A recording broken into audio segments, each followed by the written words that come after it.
啲蝦想食得野味嘅話，一定食加啲花螺，尤其屋企有豆丁，又炎熱夏日，又要唔肯食飯嘅時候，咁樣搭配。真係鮮味十足，開胃非常嘅。講到食海鮮嘅話呢，一個蝦嘅花螺走唔甩㗎啦。咁花螺我中意揀呢啲大隻嘅，大隻嘅手指公嘅呢啲花螺呢就正斗啦。咁花螺冇乜沙嘅，但係呢你處理花螺呢就要去潺啦。咁點去潺呢？我俾鹽佢，跟住去揸佢，個表面潺啊同埋螺碎啊嗰啲呢就出晒嚟㗎啦。羅氏蝦呢有兩種嘅，有啲黑殼啊，有啲藍殼嘅。唔好貪咁大隻，一定要揀呢啲呢隻個頭頂爆高嘅呢度呢啲。市場呢賣50幾蚊，我唔知呢度幾錢啦。咁都幾抵食嘅。咁首先呢剪到頭佢，跟住呢將啲蝦鬚咧蝦槓咧。從個肚墩嗰個位置開始剪開佢，咁樣剪嗰個蝦呢就好入味啦，同埋呢都有效呢保留裏邊啲膏啦。花螺呢前期處理得好簡單嘅啫，我哋熱水俾啲薑落去，水滾之後呢將花螺減落去，焯佢2至3分鐘就可以撈出嚟㗎啦。你怕腥可以俾少少嘅白酒，加啲鹽落去，令到呢啲花螺呢啲肉質會更加爽，烚透咗個螺呢佢甩蜆啦就已經熟透㗎啦。咁撈起備用。好，準備好材料啦，啲花螺又烚好啦，我調個靈魂醬汁先，準備啲蒜蓉，放少新油。海鮮豉油，如果冇嘅話，普通生抽都可以。蠔油啊，吊鮮。金酸湯醬呢，就令到呢個菜呢更加開胃，同埋更加有食慾嘅。大概放2羹落去就夠晒㗎啦。我哋俾糖落去，糖呢係主要和翻隻味佢。跟住呢，再俾啲芥辣落去。我都係跟啲師傅學嘅。啲芥辣呢，令到成隻味呢更加刺激，更加香。你炒完之後呢，就唔覺辣㗎啦。我即管試下嚇。哇！而家撈起已經覺得好香啦。留起備用。熱鑊冷油。跟住呢，我哋將啲蝦呢放落煎香佢。我今日買啲蝦呢，全部都係爆膏。兼且軟殼嘅，咁究竟好定唔好呢？嗱，用中慢火煎到兩面金黃呢，我哋留起備用，無需洗鑊啊！要將蒜蓉、薑粒進行爆香，將啲花螺倒埋落去，將啲蝦重新回鍋翻兜，淋上去靈魂醬汁啊，兜均勻佢，兜到啲醬汁呢包裹住晒啲蝦，跟住再俾埋啲蔥花落去，蔥花多啲唔怕啊，撈勻佢。好，兜咗汁呢，均勻咁樣裹住晒啲海鮮啦，咁就可以出鑊㗎啦。哇啦，成粒肉好爽啊！上口滿口咧鮮，蝦嘅鮮啊，螺嘅鮮啊，撈埋一齊。最緊要係你識調呢個醬膽，酸酸地、鮮地，有少少刺激味，再加埋啲蒜蓉呢，令到啲海鮮呢更加野味啦。嗰啲芥辣呢，除咗增香之外呢，你兜過之後啊，揮發咗，所以呢，大人細路都啱食。酸湯醬呢，酸酸香香嘅味啊，哇，真係好足你味蕾嘅。咁簡單，有2種海鮮就可以做到啦。學識咗，你馬上試下咯喎，掂屋正。點解啊？飯店出邊啲豆腐啊，冇腥味，不但止特別香特別滑呢，你唔識處理個豆腐嘅話呢，你係點整都唔好食嘅。攞鹽水浸佢呢，啲豆腐會特別 Q 彈啦，會布丁擋，冇咁容易散。鹽水可以有效呢，將佢多餘嘅豆腥味呢排出嚟，就係呢個道理啦。做豆腐煲呢，你配料再豪華都好，你唔識處理個豆腐嘅話呢，你係點整都唔好食嘅。買翻嚟嘅豆腐，我哋就咁用手解開佢幾塊得㗎啦，咁切開佢一碌碌。豆腐呢，攞清水浸住佢，跟住呢，我哋俾啲鹽落去。攞鹽水呢，大概浸個半個鐘頭就得㗎啦，攞起留起備用嚇。咁今日用到配料呢，都好豪華嘅，有蝦仁啦，蝦頭同蝦尾呢，就我嚟滾啖湯嘅，魷魚呢，係真香嘅。呢啲綠豆啊、青豆呢，就我嚟打搭色。咁最緊要就係呢個鹹蛋黃醬啦，呢度2羹到，等於幾隻鹹蛋黃㗎啦。所以豆腐煲佢最靚嘅就係啖湯汁。首先熱鑊冷油，將啱先起出嚟嘅蝦頭啊、蝦尾啊放去爆香佢。如果有條件嘅話，就俾香茅嚇。香茅呢，佢檸味呢，比較濃郁啲，但係呢又唔帶酸，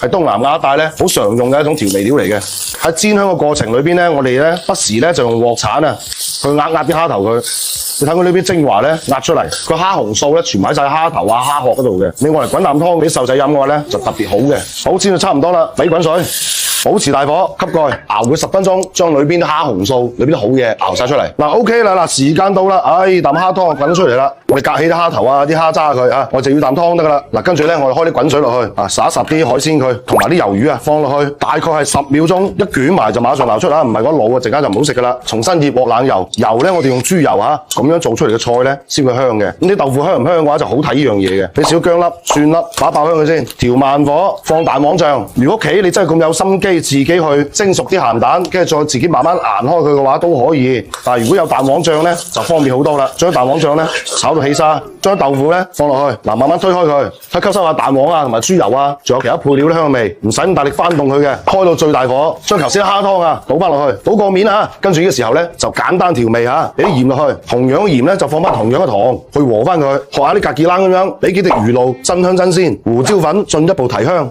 將頭先烚過水嘅海鮮放埋落去，俾少少青豆做裝飾，俾少少芡汁落去，等佢湯色呢更加濃稠，調到最大火，吸蓋燜煮佢10分鐘。食之前呢，轉一轉個熱煲佢，心急食唔到熱嘅豆腐，哇！啲海鮮鮮味已經入晒豆腐裏邊，跟住仲有鹹蛋黃醬呢，嗰種起沙感啊，哇！食落去真係加埋豆腐嘅香滑，開啖湯精華啊，真係正。而且呢種做法呢，老少咸宜，又有春天氣息，又有夏天嘅嘅野味，最緊要就有海洋嘅味道啊嘛。學識咗，你都擺試下咯。點谷蔗，點解咁多人啊做節瓜泡啊都話會酸嘅咧？唔好放豉油啊，放豉油嘅話咧，啲瓜會酸嘅。咁節瓜泡究竟係燜出嚟好啊，定係蒸出嚟好啊？咁樣去蒸個瓜泡嘅話，真係比大魚大肉仲要正斗。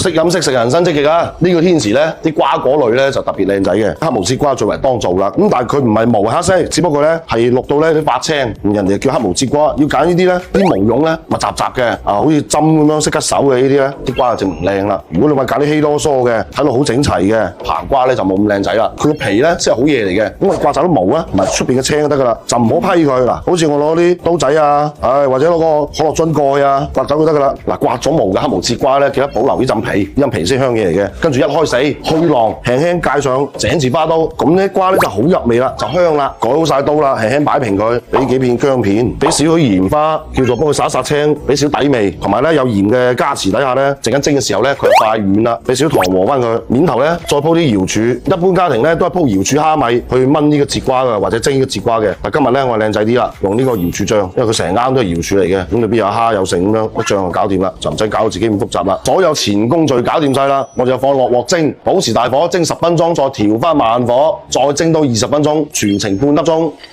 嗱，啲瓜咧就蒸到夠時間啦，仲未得㗎喎，想更好味啊！我將啲汁倒起佢，攞啲汁咧重新勾翻個芡，重新醃鑊冷油，將啲汁水咧倒落去，輕輕俾啲鹽去調味，記得糖去和翻佢，俾少少蠔油啊去增加色澤，唔好放豉油啊！放豉油嘅話咧，啲瓜會酸嘅，調開佢，打翻3分芡落去，龍頭啦，俾啲油落去，明油亮芡啦，好搞掂。嗱，將啲芡汁咧淋翻落啲瓜度，再俾啲迷人嘅葱花，咁啊食得㗎啦！哇，真係淋到筷子夾啊都夾得爛，佢瑤柱啊啲海鮮味啊蝦米味啊，好濃郁啊！俾個瓜咧已經完全吸收晒啦，而且呢個時候嘅瓜咧真係好腍粉啊！我哋叫做有瓜味，又甜又清，又唔話好濃，啱晒。咁樣去蒸個瓜泡嘅話，真係比大魚大肉仲要正斗。天時熱啊，冇胃口係咪？呢啲清淡得嚟咧又鮮嘅瓜泡嘅話咧，真係不妨試下做，非常之簡單。學識咗你擺試下啦，田碌蔗啊！點解啊？好多啊5星級啲師傅啊都唔會教你落薑去醃啲魚咧，唔落薑嘅情況下，點樣令到條魚一啲都唔腥嘅咧？嗱，醃魚嗰陣最罩嘅係咩啊？就係落酒啦，千祈唔好落酒啊！一攞酒嘅話，啲魚一散嘅話咧，你成條魚就彎晒雞㗎啦。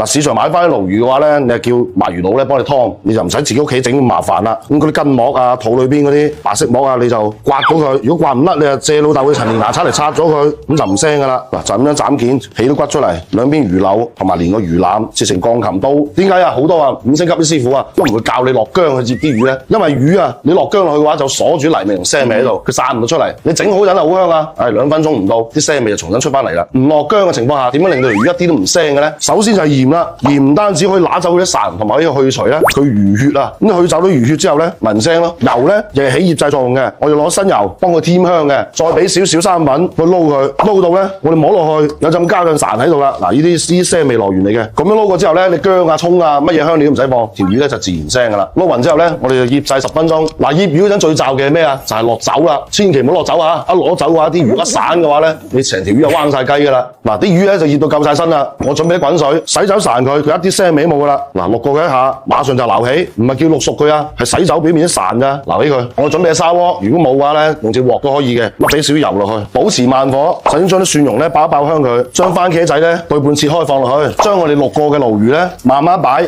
翻靚仔佢，啲骨啊嗰啲咧盡量放喺個底度，咁個賣相咧就靚仔啦。俾2大羹呢個金酸湯醬落去，金酸湯醬咧又香啦又開胃呢個野味啦，咁樣個果汁啊。你想個菜更加香嘅話咧，你係整個百香果落去，咁佢就酸甜適中啦。跟住我哋俾滾水，滾水啱好過面就可以噶啦。嗱，條魚咧已經有味噶啦，但係如果你怕湯唔夠味嘅話咧，你俾少少鹽糖調味就得啦，其他咩都唔需要落。嗱，啲水一滾，吸蓋，保持大火，滾3分鐘就有得食啦。時間到3分鐘，轉眼即逝。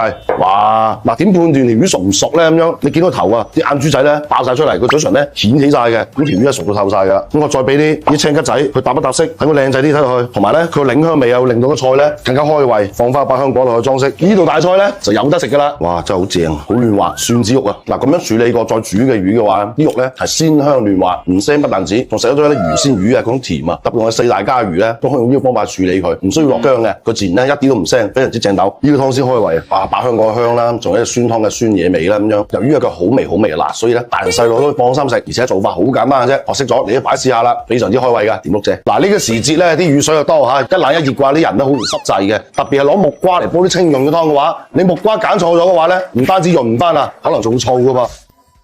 咁煲呢啲咁靚嘅湯水嘅話呢，我哋揀咩木瓜呢？咁樣佢會起斑點嘅，半黃不青咁樣嘅，熟咗之後紅潤啲嘅。通常呢，女士呢就愛嚟補一補邊度啊，或者吹奶用嘅啫。真係煲湯清潤清甜香嘅話呢，就用到水果嘅木瓜，我叫海南瓜啦。個表皮呢，黃淨得嚟或者青得嚟呢，均勻嘅。佢熟呢就好唔會爛皮嘅。嗱，呢啲呢就海南瓜嘅特徵嚟啦。呢咁清嘅湯水嘅話呢，就用呢最當地最清潤嘅食材同埋應節嘅水果。咁椰子呢又係一樣，就唔係用椰青啊啲，用海椰黃啊呢啲一圈幫我切好咗噶啦。用醋用到咩呢？玉竹嘅無花果可以用得翻住我哋嘅 body 啊，去咗核嘅紅棗，煲呢啲雞湯啊嗰啲，唔好亂揀老雞啦。老雞呢某個程度嚟講呢比較補我哋嘅，咁我哋揀啲呢大概呢係百零日嘅雞就可以噶啦。燉湯啊同煲湯啊，你想啖湯清啲嘅話呢，前功序又唔少得噶啦。飛走多餘嘅血泡啊，同埋血腥味啊，啲雞蒿味就乾淨好多啦。咁陣間燉出嚟啖湯呢就清潤啦。咁啊撈翻起佢，逢係湯料都係天然曬乾物，同佢沖個涼先，洗咗表面嘅灰塵，直接掉落燉盅度。海椰黃就唔需要洗啦，海椰黃裏邊含有豐富椰油，你洗走佢呢，就洗走啲補佢啦。就咁原隻倒落去。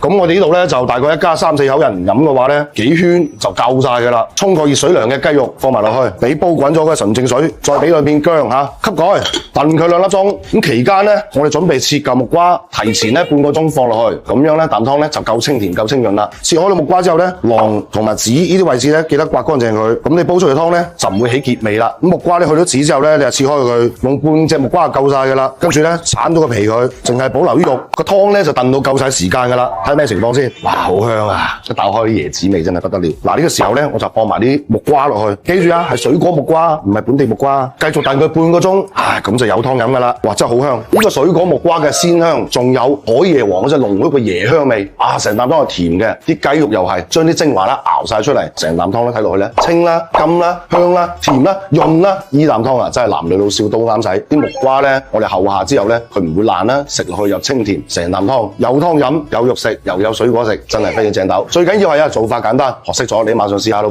噃，甜肉姐。咁而家好多家長咧都係煩緊細路仔點解啱黐黐又唔準肉噶啦？細路仔特別係如果多攪教嘢嘅，鉗啊斷唔到尾嘅，咁就少啲用排骨，用瘦肉就比較清潤啲。其實咧同你揀煲湯材料好有關係嘅。細路仔啊，平時食開薯條啊，話食咩炸雞啊咁樣嘅，喐啲就上火嘅，成日都話呢度積住嘅。咁呢個湯嘅話咧，就啱晒佢哋噶啦。所謂春生夏長啊，煲俾細路仔湯嘅話，你唔需要放咁多嘢嘅，越簡單越好。但係咧，一定要優蛋白，特別海鮮啊、鮑魚啊、啲深海嘢啊。煲湯俾細路仔嘅話，你唔使驚佢唔想肉啊。講下今日嘅材料先。今日呢個燉湯嘅話咧，就唔少得瘦肉同埋雞腳啊，呢啲營養嘢我提前咧烚好佢之後咧，我就幫佢剪一剪腳甲啦。特別係煲俾細路仔嘅湯，一定要煲啲咧香得嚟，有肉味，但係又唔油膩。呢啲湯咧，佢吸收到啦。你過於油膩啊，佢吸收唔到，不但止積住喺裏邊嘅話，仲上火添。呢個就係好多小朋友有冇胃口啊？你話食極唔生肉嘅主要原因啦。煲湯材料咧，主要係鐵棍淮山，揀呢啲咧黃黃地的咁大碌嘅好幼嘅，我哋叫丑棍呢種咧，淮山係靚仔啦。咁我沖個涼先。潮汕嘅特產鹹橄欖，煲湯專用嘅嗰隻係冇其他味嘅，就係得鹹味嘅啫。咁提前咧就浸好嘅石斛，石斛咧對於即係話你成日捱夜啊、條脷呢度腫啊嗰度咩啊嗰啲咧特別撈雞嘅。咁仲有啦椰棗啦，你唔好放蜜棗，放蜜棗咧佢糖膠熬成嘅，呢個比較粗啲。放椰棗咧佢天然甜味，叫提甜嘅啫。曬乾蜜嘅話咧，提前同佢洗一洗佢。海鮮就紅螺頭啦，紅螺頭咧呢啲深海海鮮嘢咧，你俾細路仔食嘅話就好吸收啦。煲湯嘅話咧，咁你哋唔使驚細路仔話唔生肉啦嚇。唔係啲海鮮嘢食唔起啊，係呢啲紅螺頭咧更加有性價比。咁佢唔係福壽螺嚟嘅喎嚇，其實佢係響螺嘅螺頭嘅顯頭肉因為佢活動係成隻螺咧最多嘅地方嚟嘅，所以肌肉好發達。咁佢嘅肌肉纖維咧口感咧亦係最爽最滑嘅位置嚟嘅。你想啖湯清清潤潤又唔使咁多飄飄零零嘅話咧，咁你可以選擇燉湯嘅，將瘦嗰雞腳同埋呢個瘦肉倒落去。咁點解人哋話唔用排骨啊咁樣？咁有啲老中醫建議細路仔特別係如果多攪教嘢嘅，鉗啊斷唔到尾嘅，咁就少啲用排骨，用瘦肉就比較清潤啲。特別啲鹹橄欖嚟煲湯嘅話咧，對皮鉗啊上唔住、下唔住成日卡住嘅，你就可以多啲用鹹橄欖嚟煲湯啦。咁整兩片薑落去，仲有浸過嘅石斛、紅螺頭連水一齊倒落去。平時咧我哋煲湯嘅話咧，可以提早咧一晚浸啲紅螺頭，等佢咧容易出味。預先咧燒好啲純正水落去，咁煲啖湯出嚟就唔會漚啦。咁吸蓋燉幾耐咧？燉2粒鐘就有湯飲啦。呢個唔係細路仔專利嚟㗎，咁靚海鮮湯真係適合全家大細飲。哇！識飲識食人生積極咁樣煲出嚟海鮮湯咧，同一個甜味鮮味咧，再加埋成個湯咧係好清潤啦，睇落色澤金金黃黃，好靚仔嘅。又放咗椰棗有石斛呢啲比較最火嘅嘢。細路仔平時食開薯條又話食咩炸雞咁樣嘅喐啲就上火嘅成日都話呢個積住嘅。咁呢個湯嘅話咧，就啱晒佢哋㗎啦。特別屋企老人家成日都話啲膠膠圓唔好夠嘅呢啲海鮮嘢咧就可以幫到佢啦。最緊要係啲燉湯嘅話，你放喺一邊點燉佢，你唔使睇火係嘛？簡單易做，學識咗你馬上試下啦，條玉姐。